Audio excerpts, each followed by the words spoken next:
I also would encourage you, I love this, there's an article in there called Green is the New Tan. When the Army first started sending rotational forces back over to Europe, and I was sitting next to a Air Force friend of mine at the Pinnacle course, and we were showing video, and you showed tanks rolling down the ramp there at Bremerhaven, and I was like, check that out, U.S. Army. Nobody in the world can do that except U.S. Army. He goes, why is it tan? I'm like, and of course it was within the context of providing assurance to our European allies. And I said, what do you mean? He said, well, nothing says transient like a tan tank in Europe. I'm like, God damn it. And so at that point, green paint became a strategic communications element for us. And we've asked the Army, or reminded the Army, that there's 3 places probably where we're going to fight with tanks. 2 of them are green. And I'd rather paint them all green and let somebody come up with a temporary tan job versus doing the other thing. But in the meanwhile, first principle of war is heal yourself. And we had some industrious young soldiers in Vilseck discovered that the German Army, the way they do winter camouflage, they get a big plastic bag of white chalk, add water, and put it on their tank. And it's good for the season generally. So now that's what we've done. For about €20, you can paint an entire striker troop with green paint, and the troops are doing it. And it'll wear off about the time their rotation's over. So that's how we're working on it. But the point is, what we have learned from what Russia is doing in Ukraine, the capabilities that the Russians have put on display in terms of UASs, electronic warfare, their ability to target, destroy everything that's out there, has forced us to remember how to camouflage, how to do dispersion. I saw a picture just the other day of a great National Guard unit that was exercising with us in Lithuania, because most of the Guard units had turned in their nets. Years ago, had been directed to turn in their camouflage nets years ago.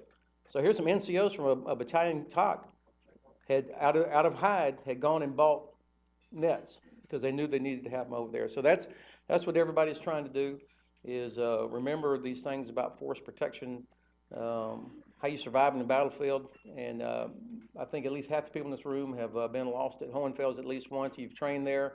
The dreaded OP4 at Hohenfels is better and better and better. They have a Ukrainian tank platoon with Ukrainian tanks, by the way, now that are part of the OP4, and they are good. And if you make a mistake, if you're detected, you're going to pay the price out there at Hohenfels. And so that's the approach, fight tonight, that we're trying to do. Now, what I would like to do is I'm going to show you our beloved Strong Europe video. It's about three minutes and some change. And the reason I want you to see it so that you have a picture in your head of what Europe looks like today. It's a little bit different than it was even 2 years ago, certainly than it was when Lieutenant Hodges showed up in Graustadt, Germany. But I'd like you to take a look at that, and it'll count like 5,000 steps on your Fitbit, by the way, because it's going to get you fired up.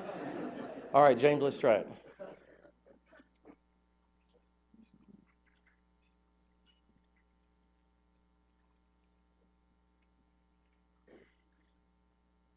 Gotta have volume.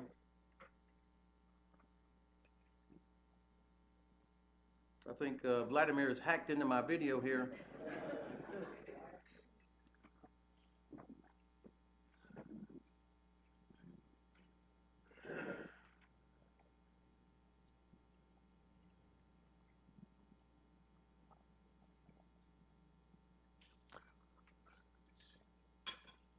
At this point, we would normally start singing the Army song.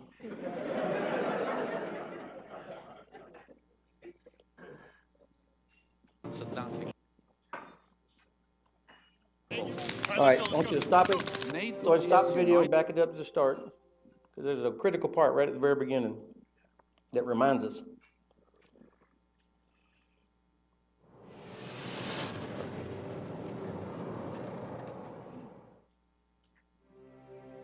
Russia breaking international law, turmoil in North Africa and the Middle East, the refugee and migration crisis, international terrorism, hybrid warfare, and cyber attacks. These are pressing challenges requiring unity and resolve and a strong transatlantic bond. All right, let's go. NATO is united, we stand together as one. You're good, look, right there. And an attack on one ally will be considered an attack against us all.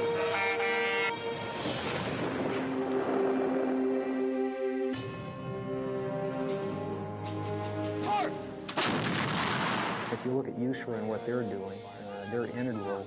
If you look at just the exercise and the training that they've been doing, the change in tasks, the complexity of those tasks, the distances of the moves they've made in some of the exercises in the Baltics, Romania and Bulgaria, those are all good examples of, one, a change in mindset, a change in the tasks that we have to do, and in the change in the way that we go about our training and readiness. Let's go.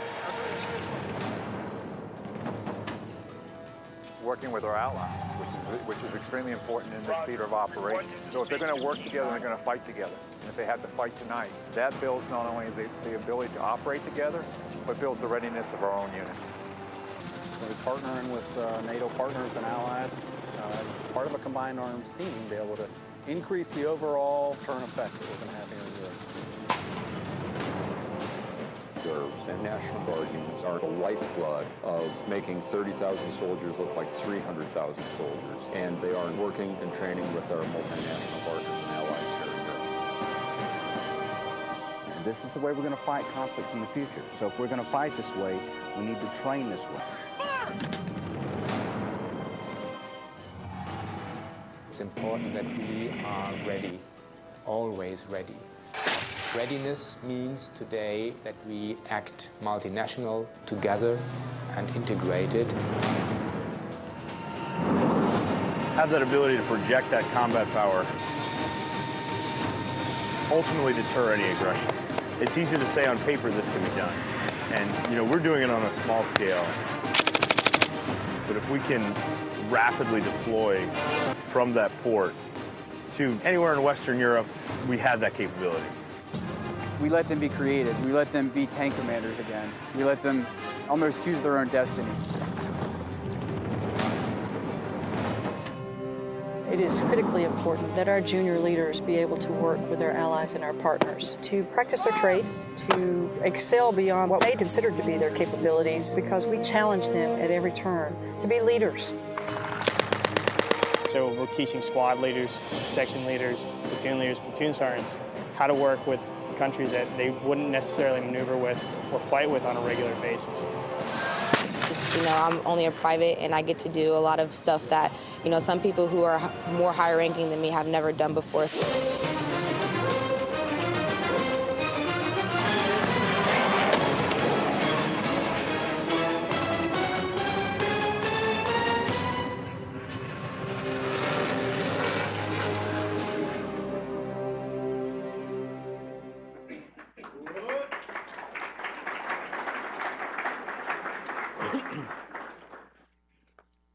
I'm serious, that's worth 5,000 steps at least. You could have another biscuit, Catherine. Okay, so you heard John Gronsky, our great National Guard deputy, used to command the 28th Division, Pennsylvania Army National Guard. The Guard and the Reserve is part of making our 30,000 look and feel like 300,000. We're not trying to deceive anybody, but we are an economy of force role, understandably and correctly. None of the services, the department does not have all the resources it needs to do everything that's got to be done. That's the way it's always been, actually. So our approach has been, how do we accomplish the mission we have with the resources that we have? And thankfully, the Army has leaned into us in a big way. The expense that the Army has undertaken to provide rotational Armor Brigade Combat Team, rotational Aviation Brigade Combat Team, rotational sustainers, plus 4th Division. We got a 95-man mission command element that was in Baumholder. We just moved them to Poznan, Poland. That's now the division headquarters for the 4th Infantry Division mission command element. Chris Donahue, he's running everything from Estonia to Bulgaria with a 95-man element. And by the way, they just split. Half of them went to Novoselo training area in Bulgaria, where they're going to run the command post for all of next month's exercises, Saber Guardian exercise, which will take place in Hungary, Romania, and Bulgaria. About 40,000 troops from 20 different countries over the month of July. So it's going to be an exciting month. It'll include everything from engineering to missile defense to putting a striker troop. They'll get on a ferry and sail across the Black Sea to Georgia to join another exercise. So those are the kind of things we're doing to improve readiness, improve interoperability, and demonstrate the commitment of the Alliance to deterrence. And I think the difference between our exercises, and I'd be happy to talk about Zapad when we get to Q&A if you want, the difference between our exercises and what Russia does, and the reason people in the East are so concerned about Russia is transparency. Jen Judson had her in the helicopter last year on exercises. We have journalists with us all the time watching what we do from all the different countries. You'll never find any journalists that worthy of the name in any Russian exercise, and so we would encourage the Russians to be more transparent if they were serious about lowering temperature and lowering anxiety. Now, General Ham mentioned the First World War. Let me see the first slide, James. Give you a chance to read that for a second and take it in.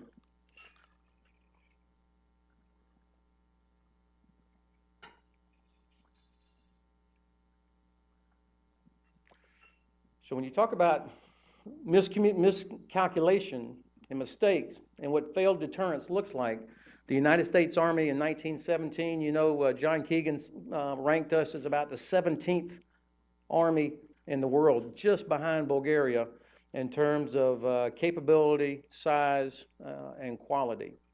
And so you see the State Secretary of the German Navy telling the German Parliament, you don't have to worry about the Americans.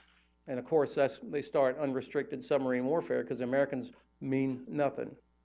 We won't do anything, can't do anything. And so, of course, you know what unrestricted submarine warfare, how that turns out, and then how many thousands of American soldiers were killed in World War I. I don't think it's as well appreciated, and I'm glad that the Army is emphasizing the 100th anniversary, how many thousands of American soldiers were killed in World War I, because for us, you know, Pershing arrives, Lafayette, we're here, then it's Sergeant York, Verdun somewhere, and then it's armistice. And there were tens of thousands of American soldiers were killed in the First World War because we were not ready. We had to go from that army there to about 4 million soldiers in less than a year and a half. So we were not prepared, and that's the price that you pay. Now, you know also, of course, just a couple of days ago, the former Bundeskanzler Helmut Kohl passed away on June 16th. I think at least half the people in this room served in Germany at one time, or certainly you remember Helmut Kohl's leadership.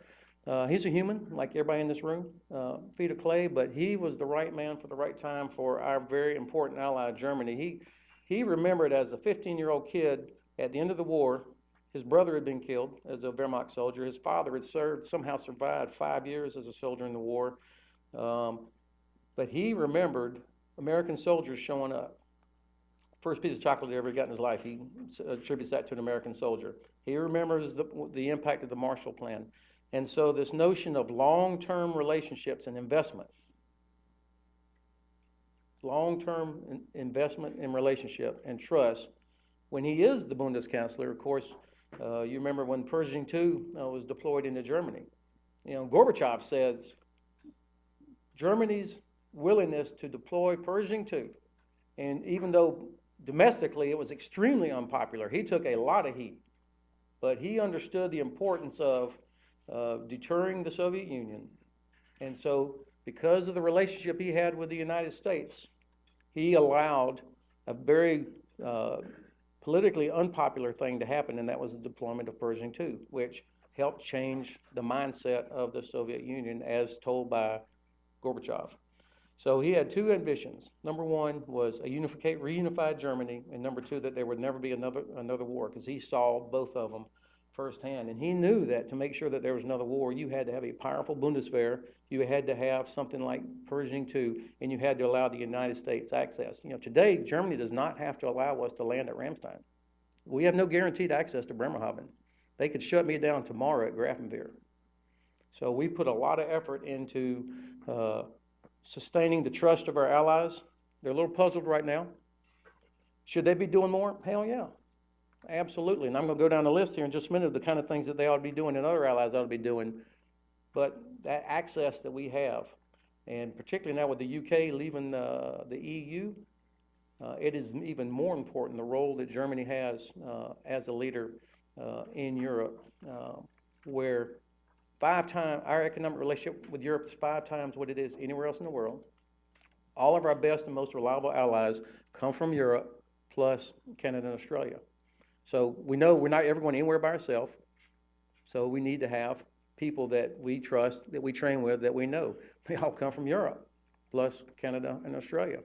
So I'm totally objective about this. Right, that's not true, but I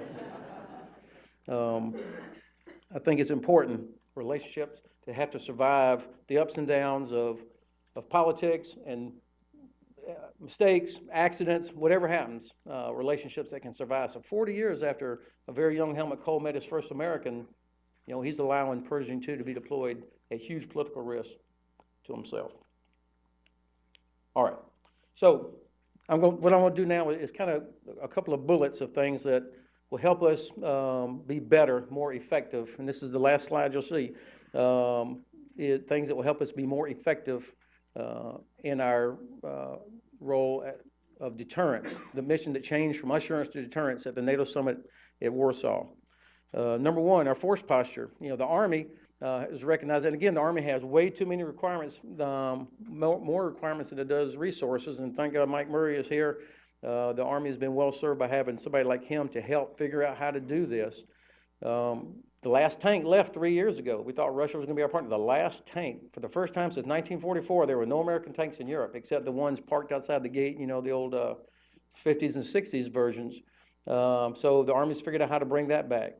But we are starting to get some success in the TAA process with a fires brigade. Will start showing up here over the next 2 years with 2 MLRS battalions. I'm equally, and now that I'm an old person, all I care about is logistics, I'm equally excited that there's an ammo platoon that's coming back over here to help move all that stuff around. Air Defense Battalion coming, a SHORAD battalion coming in within the next couple of years. And the 10th AAMDC, Jen Eichhoff is the current commander for a few more days.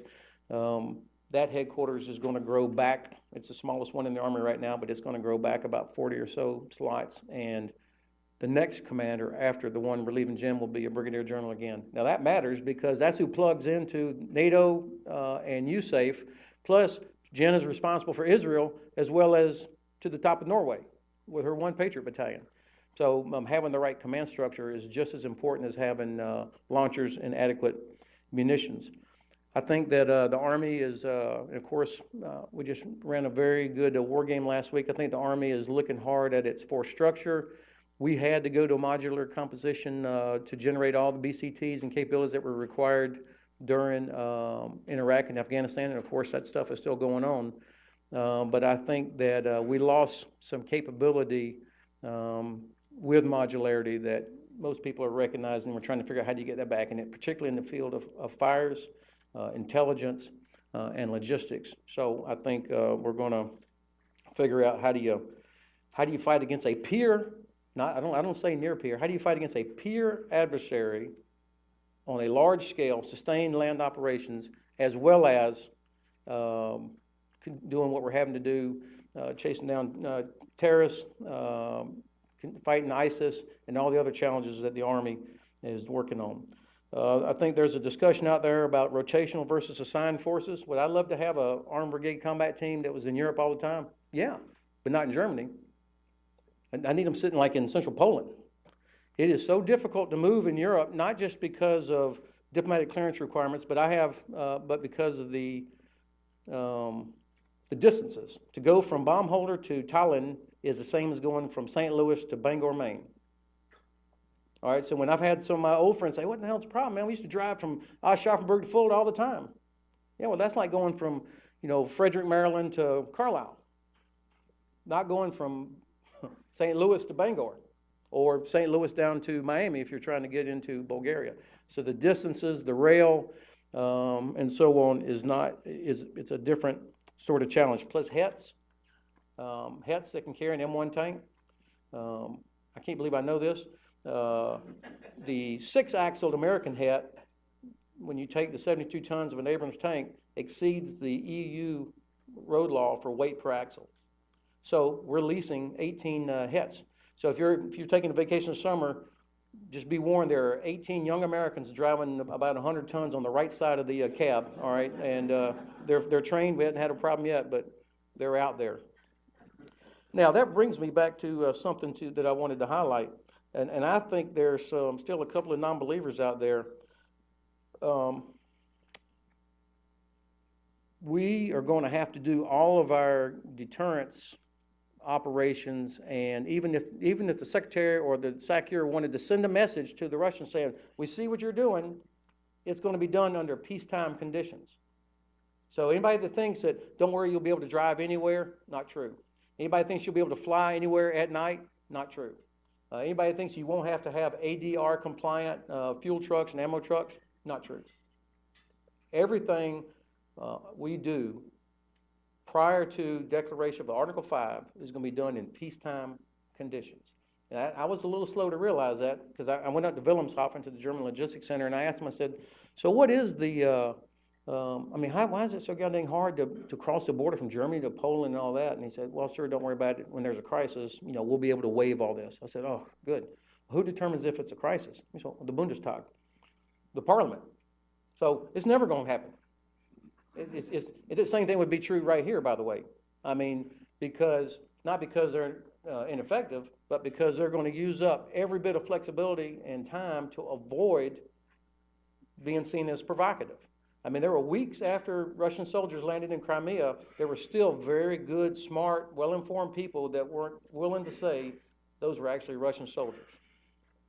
So there's going to be a natural reluctance and resistance to do anything that's provocative if they can avoid a crisis. So that's why all the deterrence, the flexible deterrence options are going to have to be done under peacetime conditions in those kinds of distances. Let me close with just one last thing, because I definitely want to, and by the way, I think I can stick around for a few minutes afterwards as well. I think the Army we've never invested in long-range fires. And I think it was because we always knew the world's greatest Air Force would be able to provide all that. And so while we've got the best artillerymen in the world, candidly, we haven't always had the best artillery in the world, and especially when it comes to ranges. And I always wondered why we don't have these Walmart rocket launchers the way the Russians do, that are not necessarily precise, but kind of mighty. They can put a lot of stuff real fast. And I think it probably is because of our, always had and still have the world's greatest Air Force. But in an environment against a peer adversary that's got what appears to be almost unlimited air defense capabilities, I think we got a challenge there. So we've got to figure out how do we get that long-range precision fires that will improve our deterrence. Now, there's a lot of talk, and should be. Every president has said allies should do more. I agree.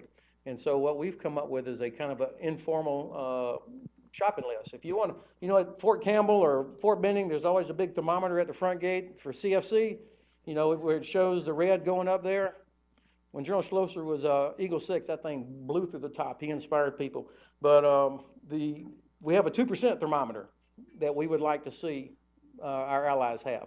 So put it by the Ministry of Defense, where it goes up to 2%. And some ways that they could make that 2% thermometer go up very quickly: buy some HETs, the heavy equipment transports, provide transportation for us, guarantee rail access, 48 hours, enough rail to move a brigade. Somebody else should pay for that. I shouldn't be paying for 18 British HETs. Upgrade railheads. Anything that improves freedom of movement, I think, those are quick ways. Buy fuel, buy ammunition, provide storage sites. So in other words, I'm not looking for more German tank battalions or more British artillery battalions, or more. Countries are doing that, but ways that they can contribute to the alliance, improving infrastructure that would improve freedom of movement and help provide ammunition. These are some ways, I think, infrastructure. And by the way, NATO is going to pay for the 5th APS site in Powitz, Poland, that we think will be complete by 2021, and that'll round out all the storage for a full armored division in Europe. And NATO infrastructure is paying for that. Okay, sir, I think I got a couple minutes left. I'd be very happy to take any questions. Sir, we're going to kick off the questions right over here. Thank you, General Hodges. Ray Dubois from CSIS. About 15 years ago, the Secretary of Defense directed a global presence and basing strategy initiative.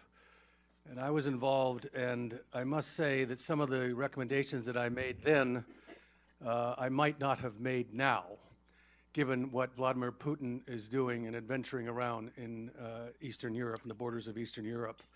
You mentioned the balance between heel-to-toe rotational benefits and permanent forward presence. I made the argument 15 years ago that heel-to-toe rotational training would exercise not just the units themselves, but the logistical train. And as you mentioned, the issues with respect to border crossings, road and bridge issues. But is there not today a rethinking of that? And I would suggest that we took 2 division flags out of Europe then. Would it be symbolically important, if not realistically and militarily important, to bring one of those division flags back to Europe? So first, you could talk to Chris Norrie, the commander of 3rd Brigade, 4th Division. They're going to be at the highest level of readiness of any brigade in the Army. We ride them hard. I mean, it's a 9-month. They are constantly moving. They've shot way more ammunition than they would have shot otherwise. But, of course, they can't sustain that for more than 9 months. That is a long time to be operating at that tempo. But the Army has, I mean, they've got a higher OR rate for most of their platforms than they would if they were sitting back at Fort Carson.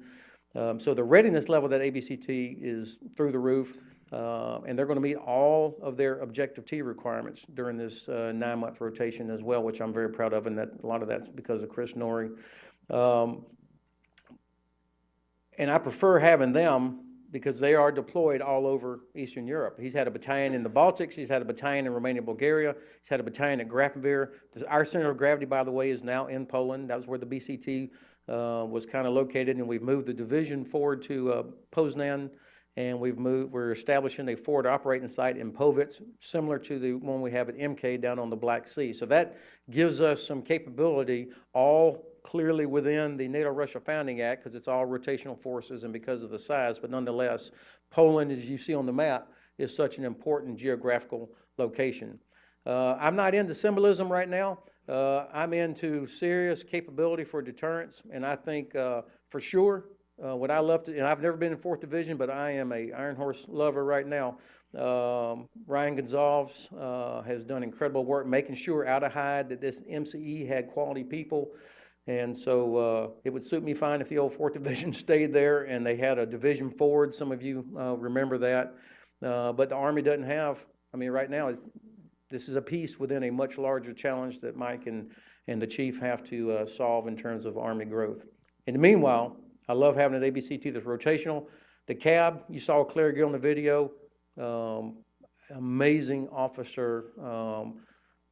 When a brigade flies at Fort Campbell or Fort Hood, it's all there. It's got to meet the highest levels of safety, accountability, maintenance, and all that. Claire's got to meet the same thing, except he's got a battalion in Latvia, a battalion in Romania, 3 birds flying in Interlik, and then the rest of it's back in Germany. And he's fixing to move a battalion into Poland. Over those distances, he's meeting the exact same standard for safety, maintenance, accountability, and flying there is not like flying in Montgomery County. So very proud of him. I would prefer an aviation brigade that lived in Europe versus rotational, mainly because it is so expensive, and I'm worried because we're paying for it with ERI, that if ERI dries up or as competition for it increases, then my aviation brigade is at risk. And, you know, the Russians won't take us serious if we don't have a combat aviation brigade there. Hi, General Jen Judson with Defense News. I wanted to ask actually about the Russian exercise of 2017. And if you could elaborate a little bit about what the climate is and what the conversation is among NATO countries and Eastern European countries in terms of maybe their worries related to this exercise and what NATO allies and the U.S. Army may be doing to sort of prepare, deter against a specific exercise. Sure. So Zapad, I think most of you know this, the Russians have 4 main military districts. Each year they do their big national exercise in one of the 4 districts. So the Western Military District, West Zapad, is the western half of Russia there, but also it's going to include Belarus this year. Now, there's been a lot of talk about it, and oh my God, they've already ordered 4,000 rail cars to move stuff in there. That's actually normal numbers for Zapad. So there's probably a little bit of hyperbole out there, and then depending on the size of the exercise, depends on where you draw the circle. Because this is going to be a whole of government exercise, ministries. Really, this is something that the Russians have been working on now for the last, I think, 3 or 4 years. It's not inevitable that there's going to be a war. It's not inevitable that they're going to start one, but I think that they think it's coming. And so they're working to get their whole government and their population, all the ministries, ready for that. Again, not because somebody's planning to do something. I think they're planning for, as if it could happen. And so a whole of government exercise is what Zapad is. Now, you can understand, in fact, the closer you live to Russia, if you were ever one of the Soviet republics, like the 3 Baltic countries, or Ukraine or Georgia, or if you were part of Warsaw Pact, or if you've lived next to them like Finland and Sweden for the centuries, you absolutely believe this is possible. You know, the further away you are from there, the less likely you think it is. But if you've ever been lived in the shadow of the bears, felt that hot breath, you absolutely believe it because of history. So they take it very serious. They're concerned about an exercise being sort of the context or the framework that gets a lot of people in there, and then there's an attack. I don't think that's likely, but what General Scap has us doing, of course, is what you would expect from professional soldiers all the time. We're always at a high level of readiness. I don't mean like everybody's at the front gate with vehicles running, but in terms of the level of readiness that we are working towards, just the way the Chief of Staff of the Army has emphasized, our number one priority is readiness. So we are doing that. We will have all of the EFP battle groups, Enhanced Forward Presence battle groups you see up there in the top right. Everybody's in place now. The Canadians have arrived there. So you've got 4 very capable combat formations, each one capable of defeating a Russian brigade in terms of combat power, COFMs and all that, integrated into Estonia, Latvia, Lithuania, and Poland. So the Americans, we're providing the EFP battle group for Poland. Germany is doing that in Lithuania, and so on, as you can see from the slide. That's in place. That's what allowed me to pull the battalion that we had that was up in Atlantic Resolve North, pull them out, because all the capabilities are there. Plus, our allies in Estonia, Latvia, Lithuania are extremely professional, very effective, and they're doing everything they ought to be doing under Article 3, which is to defend yourself. So that's happening. I actually feel confident about what they're doing. Sweden will be hosting an exercise in September called, I should say, Zapad happens basically the second half of September. So September is kind of the key month. Sweden was already scheduled to host an exercise called Aurora. We'll have a Patriot battery going up to Sweden to participate in that. We may have some Apaches there, but for sure there's a National Guard armor unit that participated, and I love this, thanks to Tim Cadavy. We had a National Guard unit participating in an exercise this month in Lithuania.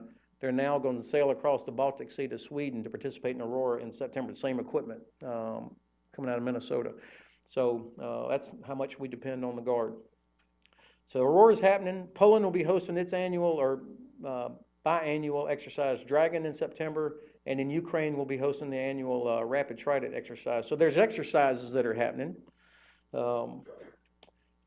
The 2 things that we have done specifically because of Zapad are we just delayed the rotation of our EFP battle group in September. Steve Gaventer's 2nd Squadron, 2nd Cavalry was supposed to rotate in early September.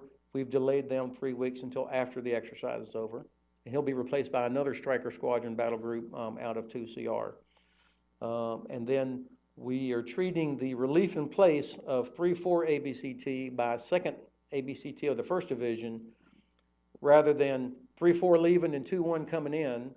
That was happening in September.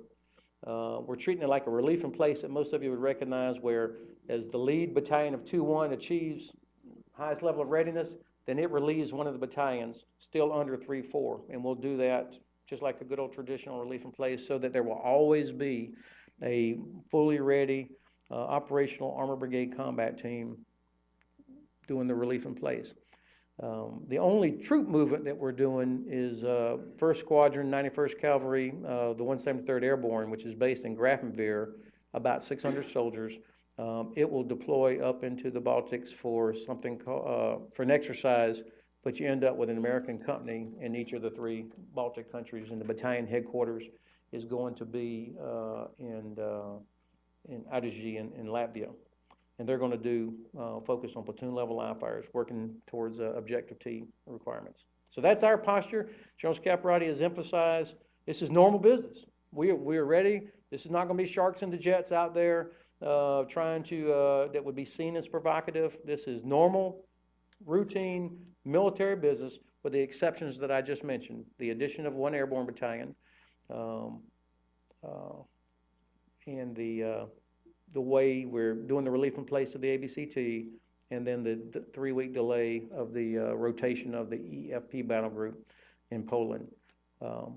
Called on the Russians to be transparent, invite journalists the way we have journalists come to everything we do. Instead, what they'll get all the attachés out of Moscow, take them down, watch a little dog handling demonstration, and this is where Potemkin Village came from, and then they'll take them back to Moscow. And so I would call on them, if they're serious about stability and security in Europe and avoiding provocation, then invite journalists to come watch what they do. I'd love to go, by the way.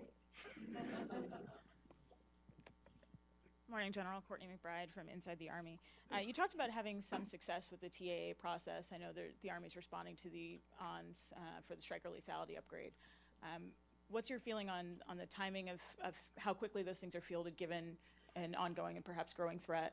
And then separately, the USAR is planning for a reduction in exercises in 2018. Can you talk a little bit about what the thinking is behind that and how perhaps you're consolidating but still getting the same amount of readiness training? Thanks, Courtney. Let's go to the exercise thing first.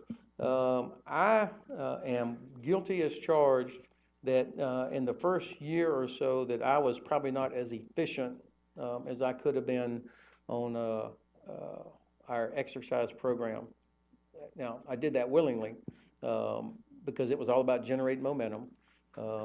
Part of making our 30,000 like 300,000, the 5th pillar of that is dynamic presence, which really means you say yes to everything. So somebody said, hey, can you give us an Apache for this National Day?